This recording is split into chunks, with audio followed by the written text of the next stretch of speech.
Hello नमस्कार, जय हिंद, वंदे मातरम। आप देख रहे हैं जियो न्यूज और हम आपके लिए लेकर आए हैं देश दुनिया की, आपके राज्य शहर की सिलेक्टेड काम की फटाफट बड़ी खबरें। लेकिन उससे पहले यदि आपने हमारे चैनल को सब्सक्राइब नहीं किया है तो चैनल को सब्सक्राइब करके बेल नोटिफिकेशन ऑन करें और इस वीडियो को ज्यादा से ज्यादा लाइक और शेयर करें। बड़ी खबरें देखने से पहले आपके लिए आज का सवाल, भारत में प्रकाश का त्योहार किस त्योहार को कहा जाता है? Option A Holi, option B Diwali, option C Onam और ऑप्शन डी क्रिसमस। इस सवाल का जवाब हमें कमेंट करें और आप किस राज्य और शहर की ज्यादा खबरें देखना चाहते हैं हमें कमेंट करके बताएं ताकि हम आपके राज्य शहर की ज्यादा खबरें दिखा सकें। चलिए अब देखते हैं आज की फटाफट बड़ी खबरें। अमित शाह बोले ममता घुसपैठ नहीं रोक सकती, सीएम बोली शकुनी का चेला आया, घुसपैठ सिर्फ बंगाल से तो क्या पहलगाम हमला आपने करवाया। पश्चिम बंगाल की सीएम ममता बनर्जी ने कहा कि शकुनी का चेला दुशासन बंगाल में जानकारी जुटाने आया है। जैसे ही चुनाव आते हैं दुशासन और दुर्योधन दिखाई देने लगते हैं। आज बीजेपी कह रही है कि ममता बनर्जी ने जमीन नहीं दी तो फिर पेट्रापोल और अंडाल में जमीन किसने दी। बांकुरा में आयोजित कार्यक्रम में ममता बनर्जी ने कहा कि बीजेपी कहती है कि घुसपैठिए सिर्फ बंगाल से ही आते हैं। अगर ऐसा है तो क्या पहलगाम में हमला आपने करवाया था? दिल्ली में जो घटना हुई उसके पीछे कौन था? बीजेपी एसआईआर के नाम पर लोगों को परेशान कर रही है। ममता बनर्जी का यह बयान केंद्रीय गृह मंत्री अमित शाह के बयान पर आया। पश्चिम बंगाल दौरे के दूसरे दिन अमित शाह ने कोलकाता में प्रेस कॉन्फ्रेंस की थी। उन्होंने कहा कि पश्चिम बंगाल में ममता सरकार घुसपैठ को रोक नहीं पा रही है। अगर राज्य में भाजपा सरकार बनी तो यहाँ परिंदा भी पर नहीं मार पाएगा। बंगाल में सभी योजनाएं डेड एंड पर पहुंच गई हैं। सोशल मीडिया पर अश्लील कंटेंट को लेकर केंद्र की चेतावनी। एडवाइजरी में कहा कंपनियां ऐसे कंटेंट पर रोक लगाएं, नहीं तो केस होगा। केंद्र सरकार ने सभी सोशल मीडिया प्लेटफॉर्म्स को अश्लील कंटेंट को लेकर चेतावनी जारी की है, जिसमें कहा गया है कि कंपनियां अश्लील, भद्दे, पोर्नोग्राफिक और बच्चों से जुड़े हुए शोषण वाले दूसरे तरह के गैर कानूनी कंटेंट पर तुरंत रोक लगाएं। यदि कंपनियां ऐसा एक्शन नहीं लेती हैं तो उन पर केस चलेगा। मिनिस्ट्री ऑफ इलेक्ट्रॉनिक्स और आईटी MEITY ने एडवाइजरी जारी की थी। पीटीआई न्यूज एजेंसी ने रिपोर्ट जारी करके बताया है कि एडवाइजरी में इंटरनेट प्लेटफॉर्म को IT एक्ट के संबंध में अपने कंप्लायंसेस फ्रेमवर्क की समीक्षा करने के लिए कहा गया है। 2026 में भारत पाकिस्तान युद्ध संभव, अमेरिकी थिंक टैंक का दावा। कश्मीर में आतंकवादी गतिविधि वजह बनेगी, दोनों देशों ने हथियारों की खरीद बढ़ाई। अमेरिका के इस बड़े think tank council on foreign relation CFR ने चेतावनी दी है कि 2026 में भारत और पाकिस्तान के बीच फिर युद्ध हो सकता है। CFR की report conflicts to watch in 2026 के मुताबिक कश्मीर में आतंकवादी गतिविधियां बढ़ने से दोनों देशों के बीच टकराव की मध्यम संभावना बन रही है। रिपोर्ट में कहा गया है कि अगर भारत पाकिस्तान के बीच संघर्ष होता है तो उसका सीधा असर अमेरिका के हितों पर भी मध्यम स्तर तक पड़ सकता है। हालांकि जम्मू कश्मीर में अभी कोई बड़ा आतंकवादी हमला नहीं हुआ है, लेकिन खुफिया एजेंसियों के मुताबिक इस सर्दी में जम्मू कश्मीर क्षेत्र में 30 से ज्यादा आतंकवादी सक्रिय हैं। इंडिगो पायलट्स का भत्ता 50% तक बढ़ा, 1 जनवरी से लागू होंगे नए नियम। रोस्टर विवाद और फ्लाइट कैंसिलेशन के बाद मोराल बूस्ट करने की कोशिश। देश की सबसे बड़ी एयरलाइन इंडिगो ने अपने पायलटों के अलाउंस में बढ़ोतरी करने का फैसला किया है। इससे एयरलाइन के करीब 5000 पायलटों को सीधा फायदा मिलेगा। नए नियम 1 जनवरी से लागू होंगे। PTI के मुताबिक ले ओवर के लिए कैप्टन को अब 2000 रुपए की जगह 3000 रुपए मिलेंगे। वहीं फर्स्ट ऑफिसर्स के लिए इसे 1000 से बढ़ाकर 1500 रुपए कर दिया गया है। वहीं डेड हेडेड ट्रिप्स के लिए कैप्टन का भत्ता 3000 से बढ़ाकर 4000 रुपए और फर्स्ट ऑफिसर का 1500 से बढ़ाकर 2000 रुपए कर दिया गया है। डेड हेडिंग का मतलब है जब क्रू ड्यूटी के लिए पैसेंजर के तौर पर ट्रैवल करते हैं। बैंक फ्रॉड की रकम 30,000 रुपए बढ़कर 21,515 करोड़ रुपए हुई। अप्रैल सितंबर के बीच मामले कम हुए लेकिन नुकसान बढ़ा। लोन से जुड़े हुए फ्रॉड सबसे ज्यादा।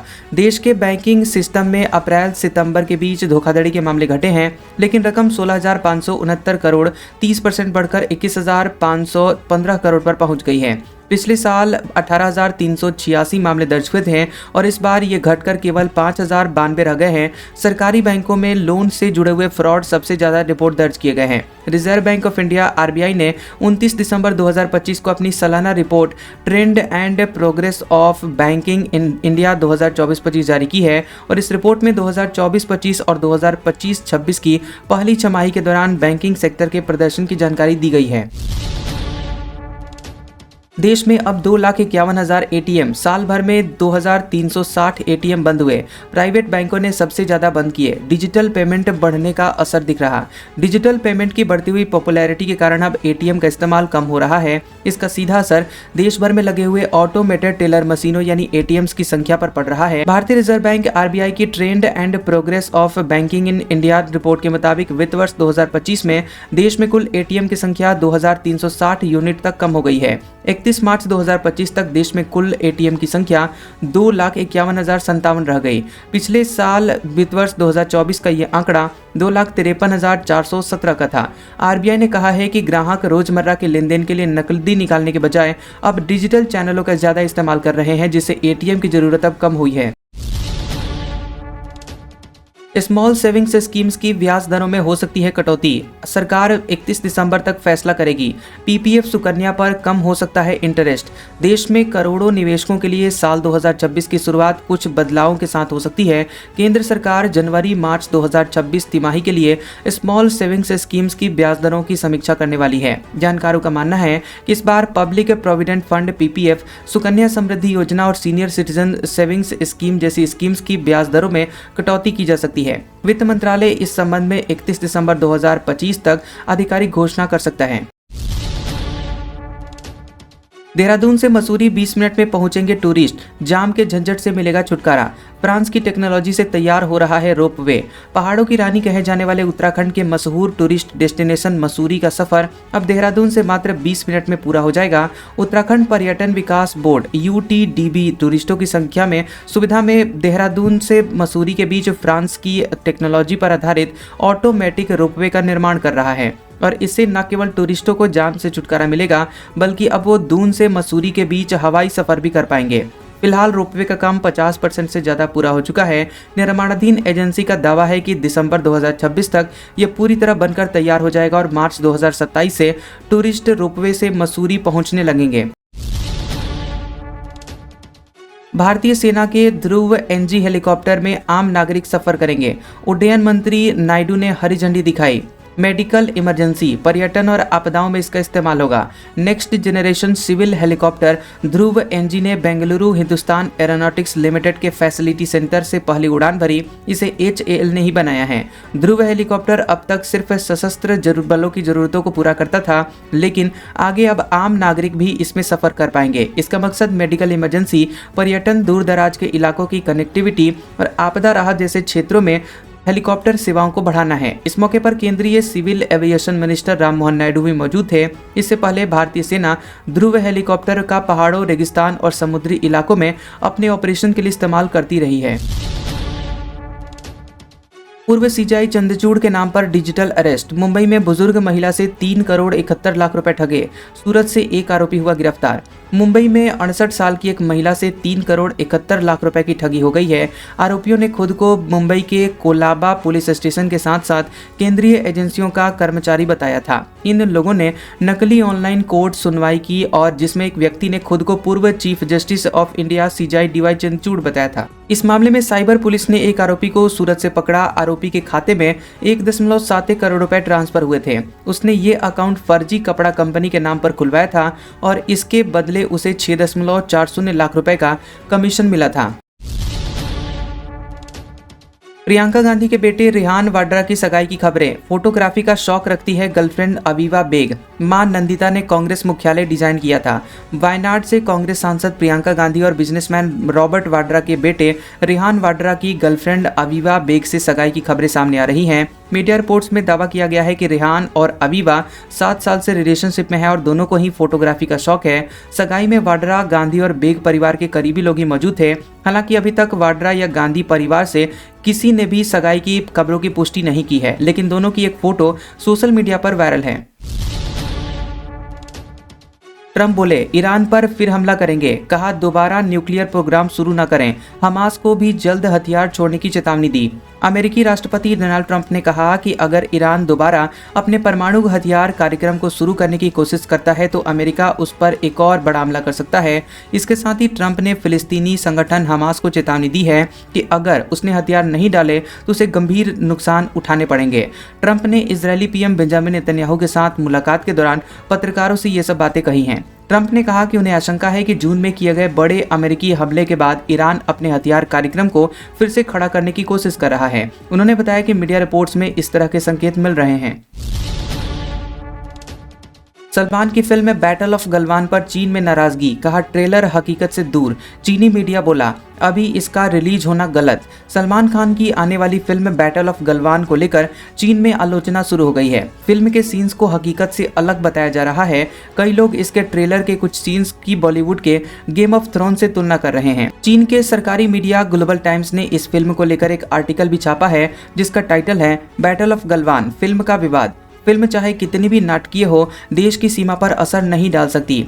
अखबार एक चीनी एक्सपर्ट के हवाले से लिखता है कि जब चीन और भारत के रिश्तों में सुधार हो रहा है तो इस फिल्म का रिलीज होना गलत है। ये फिल्म सिर्फ भारतीय नजरिए को पेश कर चीनी विरोधी भावना बढ़ा सकती है। बांग्लादेश ने भारत में अपने उच्चायुक्त को तुरंत ढाका बुलाया। देर रात देश लौटे हमीदुल्ला, भारत से संबंधों पर चर्चा करना है मकसद। बांग्लादेश ने भारत में तैनात अपने उच्चायुक्त एम रियाज हमीदुल्ला को तुरंत ढाका तलब किया है। मीडिया रिपोर्ट्स के मुताबिक विदेश मंत्रालय के बुलावे पर हमीदुल्ला सोमवार देर रात ढाका पहुंच गए। बांग्लादेश के प्रमुख अखबार प्रथम आलो ने विदेश मंत्रालय के सूत्रों के हवाले से बताया कि भारत के साथ ही द्विपक्षीय संबंधों की मौजूदा स्थिति को देखते हुए ये फैसला लिया गया है। रिपोर्ट के मुताबिक हमीदुल्लाह को हालिया घटनाक्रम और भारत बांग्लादेश रिश्तों पर चर्चा के लिए बुलाया गया है। हालांकि सरकार की ओर से आधिकारिक तौर पर यह स्पष्ट नहीं किया गया है कि बातचीत के एजेंडे में कौन कौन से मुद्दे शामिल होंगे। काशी में 3 किलोमीटर लंबी बैरिकेटिंग, अयोध्या में पैर रखने की जगह नहीं, मथुरा के सारे होटल फुल, 30% किराया बढ़ा।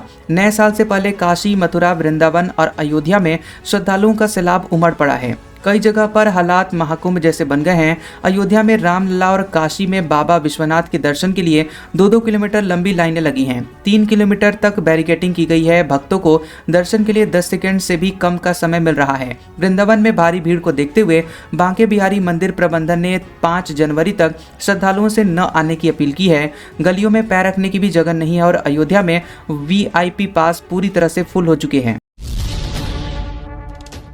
बिहार पुलिस सिपाही भर्ती परीक्षा का रिजल्ट जारी। 15,516 कैंडिडेट सफल घोषित। 1,16,000 अभ्यर्थी एग्जाम में शामिल हुए थे। बिहार पुलिस ड्राइवर भर्ती परीक्षा रिजल्ट जारी कर दिया गया है। रिटेन एग्जाम में 15,516 अभ्यर्थियों को सफल घोषित किया गया है। इसके बाद शारीरिक दक्षता परीक्षा PET होगा। कुल 4,361 पदों पर भर्ती होनी है। लिखित परीक्षा में 1,16,534 कैंडिडेट शामिल हुए थे। आपको बता दें कि भर्ती के लिए केंद्रीय चयन परिषद की ओर से जुलाई 2025 में विज्ञापन संख्या 2/2025 जारी किया गया था। इसके तहत ऑनलाइन माध्यम से कुल 1,64,168 वैध आवेदन प्राप्त हुए थे। आवेदन करने वाले अभ्यर्थियों में से 1,16,534 अभ्यर्थी लिखित परीक्षा में शामिल हुए। यह परीक्षा 10 दिसंबर 2025 को राज्य के विभिन्न परीक्षा केंद्रों पर शांतिपूर्ण ढंग से आयोजित की गई थी। आरजेडी के दम पर कांग्रेस बिहार में जीतती है। मृत्युंजय तिवारी बोले उन्हें आत्म मंथन की जरूरत। राजद ने जेडीयू सांसदों के आवास पर सवाल उठाए। आधी रात राबड़ी आवास में हुई हलचल पर राजनीति अभी भी गर्म है। इधर कांग्रेस नेता शकील अहमद के राजद को लेकर दिए गए बयान के बाद बीजेपी, जदयू, कांग्रेस राजद के रिश्ते पर सवाल उठा रही है। इन हलचलों के बीच नीतीश कुमार के बेटे निशांत कुमार की राजनीति में एंट्री को लेकर भी बयानबाजी जारी है। वहीं बीजेपी के राष्ट्रीय कार्यकारी अध्यक्ष बने नितिन नवीन 3 दिनों के लिए बिहार दौरे पर हैं। वे पार्टी के पदाधिकारियों के साथ बैठक करेंगे। वहीं बिहार विधानसभा चुनाव में मिली हार के बाद कांग्रेस और राजद एक दूसरे पर हार का ठीकरा फोड़ रहे हैं। कांग्रेस विधायक दल के नेता शकील अहमद ने कहा कि राजद से गठबंधन कांग्रेस के लिए घाटे का सौदा रहा और अब इस पर पलटवार करते हुए राजद प्रवक्ता मृत्युंजय तिवारी ने कहा कि कांग्रेस को आत्म मंथन करने की जरूरत है। आखिर क्यों उनका जनाधार इतना गिरता जा रहा है। बस्तर के स्कूली बच्चों का खुलेगा 0 बैलेंस बैंक खाता। 3वीं से 8वीं तक के छात्रों का खुलेगा अकाउंट। राशन कार्ड में नाम होना जरूरी। बस्तर जिले में कक्षा 3वीं से 8वीं तक पढ़ने वाले हजारों स्कूली बच्चों का 0 बैंक बैलेंस खाता खोला जाएगा। इसके लिए जल्द ही शिविर भी लगेगा और राशन कार्ड में बच्चों का नाम होना जरूरी है। इसके तहत आधार कार्ड से बच्चों की eKYC की जाएगी और इससे उन्हें सरकारी छात्रवृत्ति की पूरी राशि बिना किसी बैंकिंग अड़चन या फिर कटौती के सीधे उनके खातों में पहुंच सकेगी। आज का सुविचार, जब जेब में वजन हो तो बात में वजन आ जाता है। लोग बकवास बात भी ध्यान से सुनने लगते हैं। कैसा लगा ये वीडियो हमें कमेंट सेक्शन में जरूर बताएं। वीडियो पसंद आया हो तो वीडियो को लाइक और शेयर करें और ऐसी इंटरेस्टिंग वीडियोस देखने के लिए हमारे चैनल GOB न्यूज को सब्सक्राइब करें और बेल आइकॉन को दबाएं। और हमारे ओल्ड और लेटेस्ट वीडियोस देखने के लिए हमारे प्लेलिस्ट और कम्युनिटी टैब को जरूर चेक करें। तो मिलते हैं अगले वीडियो में, तब तक के लिए आपका शुक्रिया।